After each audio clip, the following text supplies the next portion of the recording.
Zootopia? No, it's Funtopia! 안녕하세요. 펀한 나라 제니퍼의 펀토피아에 오신 여러분을 열렬히 환영합니다. 일상이 지친 여러분, 펀토피아에 오셔서 제니퍼와 즐거운 이야기로 재충전하시기를 바랄게요. 링컨, 케네디, 마하트마 간디, 김구, 박정희 3초 드릴게요. 이분들의 공통점은 무엇일까요? 1, 2, 3 그렇습니다. 모두 암살당했던 위인인 것입니다. 삼국지에도 많은 암살이 등장하는데요. 그래서 준비했습니다. 삼국지를 뒤흔든 5대 암살 사건.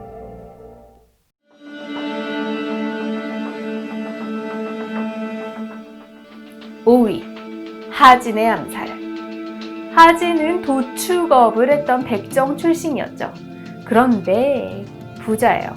돈이 많았어요. 이 하진한테 여동생이 있었는데 이뻐요. 그래서 하진은 십상시에게 뇌물을 줘서 그 여동생을 궁녀로 입궐시키는 데 성공하게 됩니다. 그리고 그 후에 많은 로비 끝에 그의 여동생은 당시의 황제였던 영제의 아들 황자 변을 낳게 됩니다. 이것을 통해서 그의 여동생은 태후의 자리까지 거머쥐었으니 그녀가 누구일까요? 바로 하태우입니다. 당당한 외척 세력이 된 하진은 그의 누이의 비호로 대장군의 지위에 올라서 군권을 장악했습니다. 이렇게 되니까 그동안 그가 권력을 쥐기 위한 그 협력자였던 십상시가 이제는 그의 정적으로 돌변한 거예요. 영제가 갑자기 승하하니까 하진은 십상시 우두머리인 건석을 탁 살해해버리고 누이의 아들인 변왕자를 황제로 즉위시켜서 드디어 조정의 대권을 거머쥐게 됩니다. 여기까지는 좋았어요. 그의 미래는 아주 밝았죠. 그런데 그 이후에 우유부단함은 그의 인생을 망쳐놓게 됩니다. 한번 들어보실게요. 그의 휘하에 있었던 원소 조조 등은 이참에 우리 환관 세력들을 다 몰아냅시다, 다 뿌리를 뽑읍시다 라고 했지만 하진이 이거를 결단을 못 내리는 거예요. 마지못해서 원소는 사방의 군웅에게 경문을 보내 그들의 군사로 환관을 해치우도록 하십시오 라고 제안을 하게 되는 거예요. 타인의 손으로 환관들을 쓸어버리자는 원소의 말에 하진은 이제 기가 솔깃하는 거예요. 그래서 이것을 시행하게 됩니다. 그런데 십상시들이 스스로 죽기만을 기다리고 있을까요? 십상시들은 하태우의 친서를 받아내서 하진에게 속히 입조하라고 전가를 보낸 거예요. 이제 수상한 낌새를 느낀 주변에서 하진한테 아닙니다 그러고 만류를 하는데도 하진은 그들을 탁 물리쳐버리고 홀로 궁궐로 들어가는 것입니다. 이때 등 뒤에서 들려오는 벼락 같은 소리. 백정새끼 거기 섰거라! 하진이 아차 하는 순간에 그는 십상시의 군대들에게 탁 포위가 돼서 순식간에 목이 날아가고 말았던 것입니다. 하진이 죽었다고 십상시의 세상이 왔을까요? 아니에요. 안 왔어요. 왜 그랬냐면 원소 등이 나 하진의 복수를 하러 왔다 하면서 십상시를 도륙했어요. 그리고 하진의 조서를 받고 수도로 온 동탁이 또 권력을 장악하게 되는 거죠. 여기에 행우나 동탁을 한번 보세요. 대장군 하진은 십상시에게 죽었죠. 그런데 그 십상시 세력들은 원소 등에 의해서 또 죽었죠. 깨끗해요. 정리가 다 끝난 거예요. 그래서 이제는 그의 세력에 도전할 세력도 없는 거잖아요. 그래서 한동안 동탁의 전횡, 완전히 그냥 혼자서 다 해먹는 거죠. 그런 시간이 이어지게 되는 것입니다. 하진이 오래 살았더라면 동탁이 군대를 몰고 낙양에 왔어도 권력을 장악하지는 못했을 거예요. 그러니까 적당히 그냥 감투 하나 받아들고 다시 몰고 지방으로 갔겠죠. 군권을 장악한 하진의 전성기가 어느 정도 지속되지는 않았을까요? 그렇다면 우리의 아그들 조조, 원소, 그리고 유비 등등도 한나라의 권위에서 벗어나지 못하고 군웅이 아니라 그냥 평범한 한나라의 신하로서 인생을 마감했을지도 모르겠습니다. 여러분은 어떻게 생각하시나요?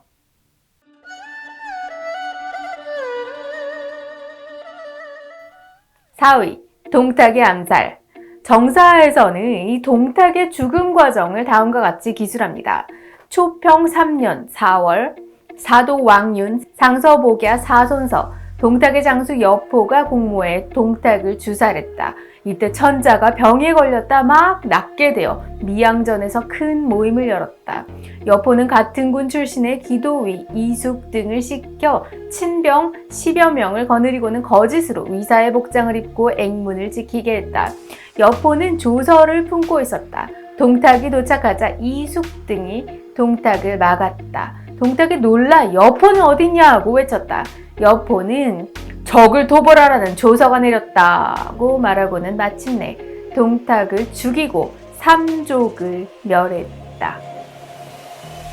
여기까지가 정사에 기록된 동탁의 죽음의 장면의 전부입니다. 그런데 여러분, 초선이 나와야 되지 않을까요? 여포가 동탁을 죽인 것에 대해서 이렇게 여자가 관련되어 있다는 것은 사실입니다. 하지만 정사에는 그 여자가 동탁의 시비라고만 되어 있고 이름조차도 나와 있지가 않아요. 아마도 동탁은 그 여인의 이름조차 몰랐을 가능성이 큰 거죠. 삼국지 정사의 여포전을 한번 보시겠습니다. 여포는 동탁의 시비와 사통하니 그 일이 발각될까 두려워하며 내심 불안해했다. 사도 왕유는 병주 사람이고 여포는 병주에서 벼슬을 한 적이 있었으므로 여포와 친하게 지냈다. 여포는 왕윤을 방문하여 동탁이 자신을 거의 죽일 뻔한 일을 말했다. 이에 왕윤은 여포에게 동탁을 살해할 것을 부추겼으며 마침내 여포가 이를 허락하고 손수, 칼로 동탁을 찔렀다. 동탁이 여포를 죽이지 않았을까요? 이것은 좀 농담이고, 동탁이 장안으로 수도로 옮긴 뒤에 군응할 것이대가 계속되기는 했죠. 그런데 동탁은 황제를 모시게 됐잖아요. 그러니까 자연스럽게 그는 명분상으로 가장 높은 입장이었을 것 같습니다. 동탁이 죽은 뒤에 중원은 크게 원소 세력 그리고 조조 세력으로 양분이 되는데, 여기에 더해서 장안의 동탁도 무시 못할 세력이 되었겠죠. 과연 이 세 세력들 중에서 누가 최후의 승자가 됐을까요? 무엇보다도 조조의 입장이 많이 불리하지 않았을까라는 생각이 드는데요. 왜냐하면 동탁이 없으면 원소만 상대하면 되는 거잖아요. 그런데 원소하고 동탁 사이에 낀 입장이었을 때니까요. 그쵸? 그러니까 최후 승자가 누가 되었을지는 저로서는 좀 예단하기는 힘들어지는 순간이에요. 여러분의 생각은 어떠신가요?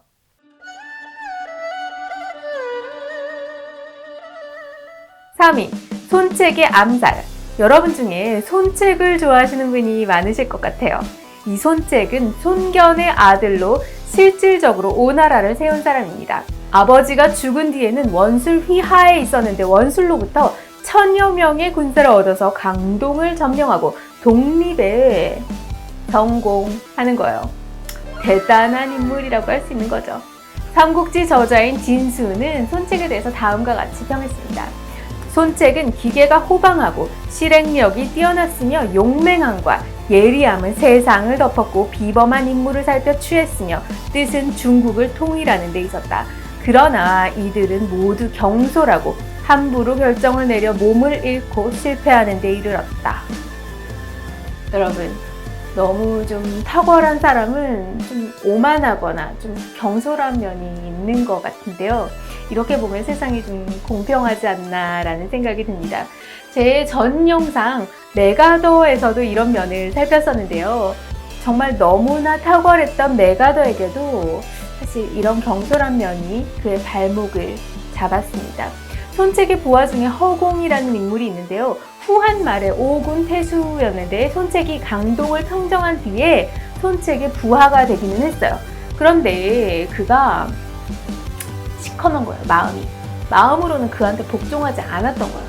손책이 원수하고 조조가 관도에서 싸우는 틈을 타서 허창을 탁 점령하려고 하니까 허공은 헌제에게 손책은 항우와 비슷한 부류니 조정으로 불러들여 손발을 묶어 놓아야 합니다 라고 글을 보냈는데, 이 글이 손책한테 입수가 되고 이제 손책은 완전 열을 받은 거죠. 이제 못 참아 하면서 결국은 그를 목 졸라서 죽이고 맙니다. 여기서부터 사달이 난 거예요. 손책은 평소에 사냥을 자주 나갔거든요. 그래서 허공의 식객들이 이 틈을 이용하게 돼요. 그렇게 허공의 복수를 시작하는 거죠. 손책은 그날 평소처럼 사냥을 하러 나갔다가 허공의 식객 3명과 우연히 마주치게 됩니다. 이에 식객들도 본색을 탁 드러내는 거죠. 그러면서 육탄전이 막 벌어진 거예요. 손책은 전투 끝에 한 사람을 활로 쏴서 죽였는데 다른 2 식객이 화살을 탁 적중시키고 칼과 창으로 찌르는 등 손책에게 치명상을 입히게 됩니다. 다행히 잠시 후에 기병들이 도착해서 남은 2 식객들도 죽였는데 그런데도 손책은 결국 이 사건이 계기가 돼서 죽게 되는 거예요. 사망 경위에 대해서 삼국지 배송지주에서 인용된 오력에 따르면 상처를 입어 요양 중인 손책이 거울을 가져다 비춰보고 좌우에 말하기를 내 얼굴이 이와 같은데 아직도 다시 공을 세우고 대업을 이룰 수 있겠는가? 라고 하며 책상을 치고 크게 분노하니 상처가 모두 파열이 돼서 그날 밤에 죽었다고 합니다. 이때 손책의 나이가 몇 살인 줄 아시나요? 겨우 26살입니다. 손책이 살았더라면 어땠을까요? 손책이 그러니까 죽으니까 이제는 그의 동생인 송건이 강동 땅을 이어받게 되는 거죠. 손책과 송건의 차이점은 손책은 천하통일의 그런 야심가였거든요. 근데 송건은 그냥 수성형 군주인 거예요. 그냥 잘 지키는 거죠. 만약에 손책이 살아있었더라면 유비한테 형주를 빌려주는 그런 일은 존재할 수가 없는 거죠.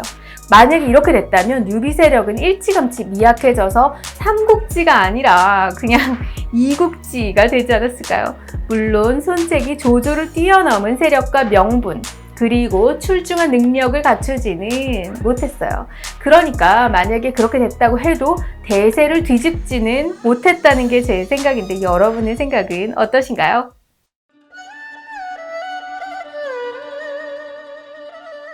(2위) 제갈각의 암살. 제갈각은 제갈근의 아들이죠. 그리고 제갈근은 그 유명한 제갈량의 형이잖아요. 제갈씨의 활약상에 대해서는 제가 전 영상에서 잘 정리해 놓았으니까 안 보신 분들은 꼭 보시기를 바랄게요. 너무 재밌거든요. 제갈각은 어려서부터 영특했어요. 그래서 송건의 총애를 받았습니다.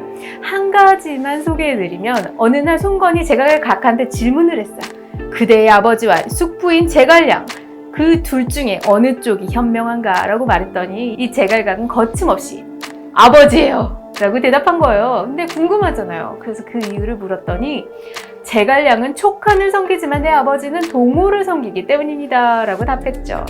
이 말에 완전히 송건이 막 입이 이만큼 찢어진 거예요. 기특하다.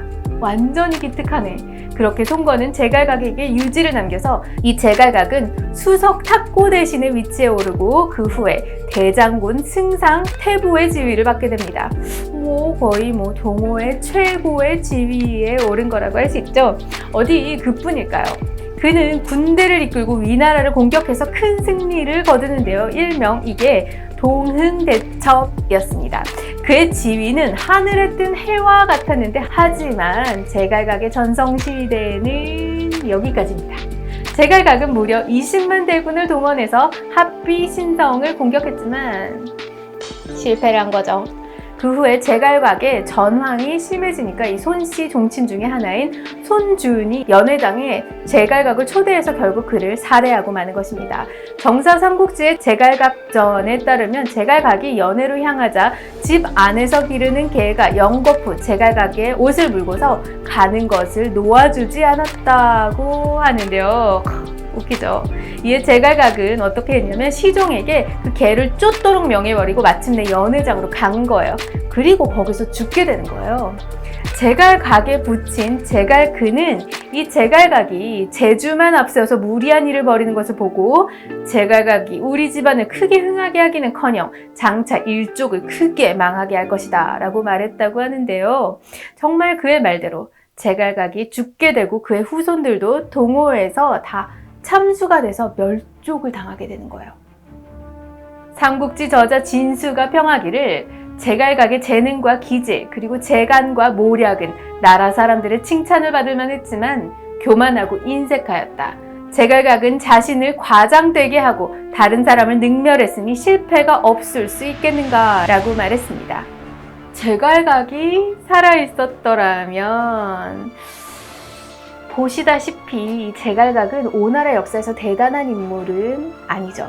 문제는 이 제갈각이 송건의 탁고 대신으로 그의 아들 손량을 보좌하고 있었는데 그가 몰락하게 되면서 이 황제권이 안정되지가 못했고 그런 다음에 이제 필연적으로 권력 쟁탈이 이어지게 되는 거죠.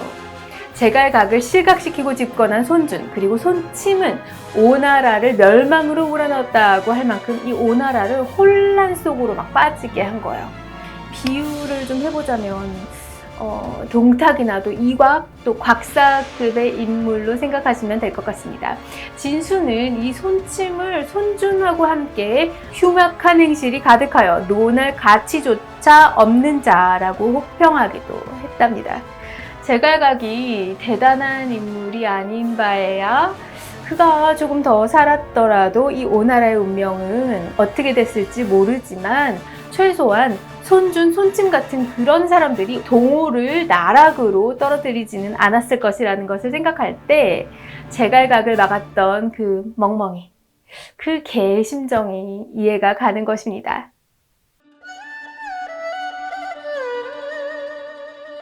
1위, 비의의 암살. 촉한의 뛰어난 정치가 4명을 촉한 사형이라고 하죠. 제갈량, 장환, 비의, 그리고 동윤을 가리키죠. 이 4명이 살아있을 때만 해도 촉은 삼국지 중에 가장 약소국이었음에도 불구하고 경제력에서는 위나라에 밀리지 않을 만큼 부강했어요. 그렇지만 이들이 사망한 뒤에 간신 황호가 득세하게 되고 위나라의 공격에 제대로 방어하지 못해가지고 멸망하고 말죠. 이 사형은 각각 어떻게 죽었을까요? 제갈량은 과로사, 장환은 병사, 비의는 암살, 그리고 동윤은 과로사로 죽었어요. 모두 제명에 죽지는 못했죠.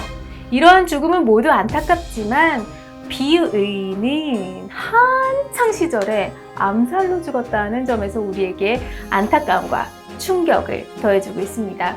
비의가 죽고 10년 뒤에 촉이 멸망하게 되는 거죠. 그래서 우리는 더욱 안타까운 것입니다.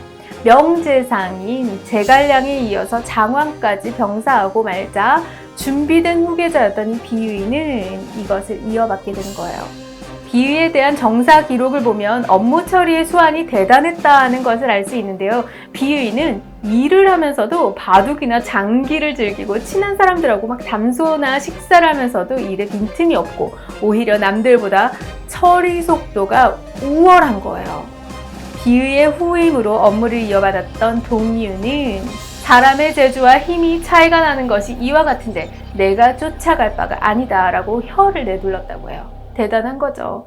장환 때와 비교했을 때 비의의 차이점은 강유의 북벌을 철저하게 컨트롤했다는 데 있습니다. 여기에 대해서는 약간의 논란이 있어요. 왜냐하면 당시는 위나라에서 사마씨의 권력이 안정되지 못했던 시기여가지고 북벌하기에 참 좋은 시기였는데 이것을 놓쳤다는 의견도 있는 반면에 총나라의 국력 누출을 막아서 총나라가 조금 더 보존될 수 있었다라는 주장, 이 두 주장이 팽팽해요.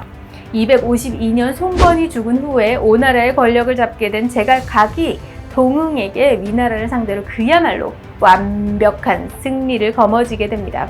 이렇게 위나라의 새로운 권력자 사마사의 허약함이 그대로 노출이 되면서 오나라의 신승으로 촉오의 공동작전이 비로소 현실화된 상황이 연출되니까 이 비의는 지금이 바로 북벌을 위한 때다라고 직감을 하면서 이것을 위한 준비에 박차를 가하게 되는 것입니다. 이때 기회를 노리던 곽순이 갑자기 자리에서 일어나가지고 말채찍 안에 숨겨왔던 칼로 비의를 확 찔러서 죽이게 되는 거예요.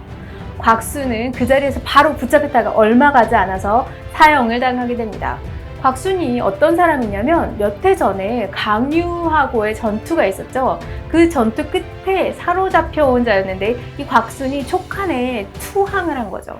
그렇는데 투항을 했기 때문에 좌장군이라는 높은 벼슬에까지 올랐는데 그의 속은 시커맸던 거예요. 내심으로는 여전히 위나라에 충성을 했던 거죠. 이 곽수는 유선을 암살할 작전이었는데 이게 여의치가 않으니까 비의를 목표로 삼았다고 합니다. 성격이 호탕했던 비의는 인재가 부족한 촉의 사정을 생각해서 인재가 만약에 항복을 했다면 친하게 지내면서 후대를 했다고 하는데요. 이게 마치 관용을 내세우면서 자신의 정적들과도 친하게 지내다가 암살당했던 로마의 누구? 카이사르가 떠오르는 부분입니다. 비의가 오래 살았더라면 어떤가요? 비의의 죽음은 촉한이라는 나무의 마지막 남은 뿌리가 뽑혀져 나간 것이나 다름이 없는 것 같아요. 강유가 있지 않냐고요? 맞아요. 강유는 훌륭한 장수였어요. 그런데 그는 항장 출신이라는 한계점도 있었고 좀 내치 능력도 부족했죠.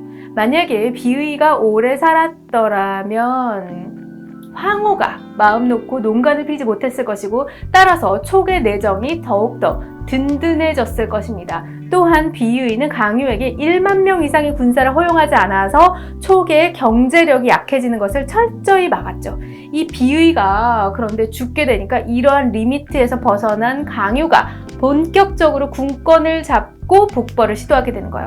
강유는 몇몇 전투에서 대승을 거두기도 했지만 결과적으로는 무리한 북벌로 촉의 멸망을 단축시켰다는 비난에서 자유로울 수가 없잖아요. 이와 같이 비의는 촉의 멸망의 원인을 제공했던 황후와 강유를 철저하게 통제할 수 있는 인물이었던 것입니다.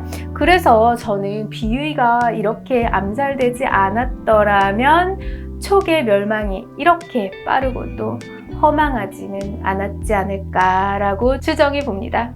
246년 촉한은 마침내 멸망합니다. 비의 사후 11년 만인 것입니다.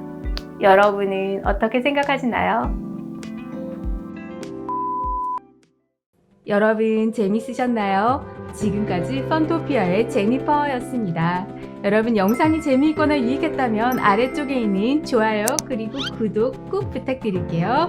알림까지 해주시면 완벽합니다. 제니퍼의 펀토피아는 여러분의 의견으로 컨텐츠를 제작하고 있습니다. 펀토피아에서 다뤘으면 하는 이야기를 댓글로 남겨주시면 여러분의 의견을 반영하고자 노력하겠습니다.